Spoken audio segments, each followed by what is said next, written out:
So, once again, so ito yun na yung aking prepared salad at kakain na po ang senior. Ito na yon yung prepared salad ko na pako. Pako with garnishing. Alak. Meron siyang kamatis. Ang everything. Sibuyas, kamatis. Yun nga, ang aking rice. Again, bahaw. And kain po tayo. Lord, thank you Lord sa pagkain na kakainin, maging kalakasan ng aking katawan. O Lord, in Jesus' mighty name. Amen. Amen. Yan.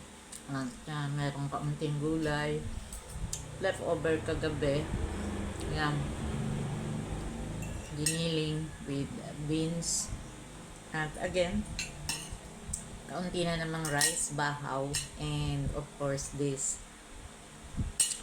salad. It is so yummy.